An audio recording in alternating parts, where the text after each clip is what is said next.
안녕하십니까, 강신엽 변호사입니다. 선관위에서 시연회를 열었는데요, 오히려 이것이 지금 더 많은 선거 부정을 지금 의혹을 촉발시키고 있습니다. 선관위에서는 선거 부정은 없다고 하면서 자기들이 시연회를 연 겁니다. 그런데 지금 보니까 종이가 이제 형상기억종이라고 하는 거 있죠, 빳빳한 거, 그 마치 신권 돈처럼 빳빳한 거 말이죠. 왜 접지 않고 넣냐. 그러니까 이제 그거에 대해서 어떤 사람들이 뭐 임주가 묻을까봐 그래서 접지를 않고, 그래서 이렇게 이거를 뭐 그대로 좀 뭐 말아가지고 이렇게 가려서 넣는다, 이런 식으로 얘기를 했는데, 그걸 본 사람들이 뭐라고 말하냐면 웃긴다, 키역. 아니, 누가 그렇게 그거를 접어서 넣든지 아니면 뭐 그냥 넣는 사람이 있을지 몰라도 그거를 남들 못 보게 뭐 가려가지고 말아가지고 넣느냐, 그렇게 하는 사람이 어디냐 도대체, 이런 얘기가 나오고 있고요. 그리고 대개는 그걸 접는다는 거죠. 남들이 못 보게 그냥 갖다가 그대로 넣는 사람은 거의 없고, 실제로 그런 사람이 있느냐 한번 보면은 말이죠, 그렇게 넣는 사람이 몇 명이나 있었느냐, 없다는 겁니다. 그런데 그런 형상기억종이라고 하는 것이 대거 나왔는데, 그거를 지금 설명하는 것이 접지 않고 가려가지고 손으로 가리고 등등 해서 넣는 사람이 있기 때문이다라고 시연을 했는데, 그게 오히려 웃음거리가 됐습니다. 또 하나 말이죠, 사전투표함이 이게 뭔가 봉인을 했는데, 봉인을 하고 나서 이걸 띄고 나서 다시 거기다가 그 조작된 투표지를 넣은 것 같다, 이거와 관련해서 말이죠, 그 봉인한 거를 띄는 그런 시연회가 있었어요. 그런데 이거 띄면은 제대로 뭐라고 말했냐면, 그걸 떼면은 뭐가 남는다? 거기 흔적이 남는다. 그렇기 때문에 뗐다가 이 붙이는 것이 이게 아니다, 그런 불가능하다 그랬는데, 딱 띄니까 어떤 흔적도 안 남는 거야. 탐적 같은 거야. 그러니까 얼마든지 그 봉인한 거, 그 까맣게 붙이는 거 있잖아, 이렇게 그걸 띄고서 다시 열어가지고 투표지를 넣고, 그리고 다시 싹 붙여버리면 누가 이걸 열었다는 것을 알 수 없는 그런 상태가 시연이 됐어요. 그래가지고 이 시연을 하면서 지금 선관위가 시연하는 동안에 여기서 의문을 제기하는 사람들이 거 봐라, 지금 저거 봐라, 저거 봐라 라고 얘기를 하니까, 저쪽에서 제대로 말이죠, 그 대답을 못하고 오히려 혼자 남지 않냐, 뭐가 남았어, 남지 않는데도 불구하고 남았다고 강변을 하는 그런 아주 개그 콘서트 같은 일이 벌어졌습니다. 자, 시연회를 한다고 하시면서도 사실 지금까지 많은 사람들이, 특히 황교안 전 총리라든지 민경욱 전 의원이라든지 부방대라든지, 아니 거기 말고도 지금 부정선거에 대해서 의심을 가진 사람들은 너무 많으니까요, 여러 박사님이라든지 또 공학 박사라든지 이런 사람들이 제기한 거에 대해서 과연 이걸 의혹을 해소시켜줬느냐, 전혀 아니라는 거죠. 신용만 냈다는 거죠. 마치 의혹을 해소시켜주는 것 같은 신용을 냈는데, 그마저도 사실상 의혹을 더 키웠고, 그 다음에 그렇게 해가지고서 해킹 같은 거, 이거에 대해서 해킹이 없다는 것을 어떻게 그거를 시연으로 증명할 수 있느냐, 오히려 해킹이 가능하다는 의혹을 더 키웠다라고 지금 네티즌들은 얘기하고 있습니다.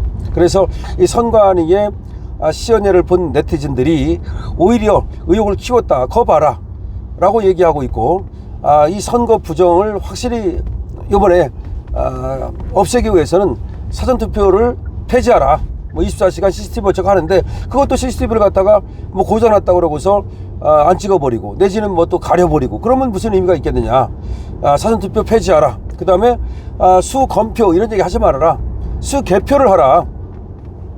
다시 말하면 전자개표기 아예 없애버리라는 겁니다. 전자개표기를 하지 말고, 특히 우리나라로부터 전자개표를 사갔던, 그 개표기를 사갔던 그런 나라들에서 굉장히 부정선거가 발생을 했거든요.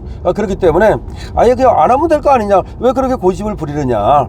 그 다음에 이제 선거 이 지금 이 서버 까는 거, 이 서버 까는 것도 나중에 뭐 국회에서 어쩌고 하면 까겠다, 뭐 법원에서 어쩌고 까겠다, 그런 소리 하지 말고, 저번에도 또 뭐 선관위원 그 사무총장이 나와가지고 뭐 헌재에서 까라 그러면 까겠다, 또 헌재에서 까라 소리 안 하니까 안 깠잖아요.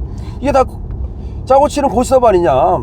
아니, 헌재에서 까라고 안 와도 까면 되지. 아니, 선관위에서 그 서버 깐다고 그래서 누가 뭐라 그럽니까? 선관위가 선거관리위원회 주체인데 헌재가 시키고 무슨 법원이 시켜야 합니까? 나 너무나 이해할 수가 없어요. 아니, 그렇게 독립적인 기구라면서, 그래서 감사원에 감사도 안 받겠다면서, 그런데 거기가 더군다나 대법관이 중앙선거관리위원장인데 뭐가 무서워가지고 그 서버를 못 가는 겁니까? 아니 왜 헌재에서 까라면 까고 법원에서 까라면 까는데 자기들이 뭐 또 국회에서 까라면 까겠다고 말했습니다. 그럼 자기 스스로 까면 되는 거지. 그걸 왜 안 까는 거야? 그 전문가들을 불러서 민관정 합동위원회를 만들고 민과 관과 정치계 언론계 다 좋아 들어와 다 들어오라 그래서 이거를 갖다가 다 사진으로 찍어가면서 외국 전문가도 좋고 그래서 서버를 까가지고서 과연 해킹이 가능한지 또 국정원 관계자가 지금 이번에 국정원 관계 3차장에 나와가지고도 너무나 부실했다는 얘기를 했잖아요. 윤 대통령 그 변론 관련해서 증인으로 나왔어요. 국정원 3차장이. 그래서 깜짝 놀랐다. 너무나 어쨌든 해킹에 취약한 것이 사실이다 라고 얘기했잖아요. 그러면 그런 것들이 지금 다 나와 있는데 국정원도 그럼 참여하도록 하고 이 전산 전문가라든지 누구도 좋아요. 참여한 가운데 언론도 참여하고 그래서 이 위원회를 만들고 모두가 보는 가운데 공개적으로 말이죠. 사진 찍어가면서 쉽게 말해서 실시간 방송해 가면서 하나하나 까가지고서 점검하면 될 거 아닙니까? 지금 거기에 대한 의문점은 여러 개 나와 있어요. 그럼 하나씩 지워가는 식으로 1번 의문점 아니다. 2번 의문점 아니다. 이렇게 지워가는 식으로 그렇게 하면 완전하게 이 서버의 검증이 가능한 거 아닙니까? 근데 헌재가 말이죠. 이번에 선관위에서 헌재가 검증하라면 하겠다. 서버 까겠다라고 얘기했는데도 헌재에서 말이죠. 이 8명이 까라 소리를 안 하고 이 헌재 재판관들은 말이죠. 이번에 완전히 그야말로 이 법치는커녕 완전히 역적이 된 거예요. 도대체가 말이죠. 이런 재판이 어떻게 가능합니까? 스스로도 지금 얼굴이 화끈거리는 거야. 그래서 전문 법칙 뭐 이런 거라든지 그다음에 지금 의심스러울 때는 피고인의 이기라든지 내지는 수사 기록이나 재판 기록 같은 거 헌재 재판에 쓸 수 없다든지 여러 가지 수많은 어떤 그 불법적인 짓을 하면서 대통령한테만 당신은 법을 지켜라. 국회에도 불법했다는 것도 인정하고 말이죠. 그리고 자기들도 불법을 했으면서 대통령은 불법을 했으니까 대통령은 파면이다. 이런 어떤 이해되지 않는 그런 판결을 내린 건데 여기에 대해서는 앞으로 계속해서 준엄한 그런 심판이 있을 거예요. 국민의 심판 그리고 법적 심판도 또 가능하기도 하고 그 다음에 또 역사적 심판이 내려질 겁니다. 지금 뭐 여기 대해서 왜 이런 판결이 나왔느냐 우파 재판관들이 뭐 배신을 때렸다 그리고 배신을 때린 데에는 뭐 압력이라든지 무슨 뭐 협박 같은 것이 있다 뭐 이렇게 얘기가 나오는데 그건 모르겠어요. 지금은 이제 그런 썰인데 그렇다고 해서 거기에 구체적인 증거가 나온 것은 아니니까 우리가 지금 얘기할 수 있는 것은 왜 이와 같은 재판이 나왔느냐 이거를 하나의 뭐 음모론적으로 우리가 생각할 것이 아니고 그렇게 생각할 필요는 없습니다. 우리가 확실하게 말이죠 이거를 합리적으로 이 판례를 비판하고 그 다음에 이렇게 판결이 나올 수가 없다. 이 8대0이 나온 것은 정말 부끄러운 것이다. 이것부터 시작을 해서 하나하나 이 판결이 잘못된 것을 밝혀나가자고요. 근데 어쨌든 선관위가 이번에 시연회를 열었는데 시연회가 오히려 지금 의혹을 줄이기는커녕 의혹을 증폭시켰다. 내치든 정말 킥킥거리고 난리 났습니다. 강신업 TV입니다.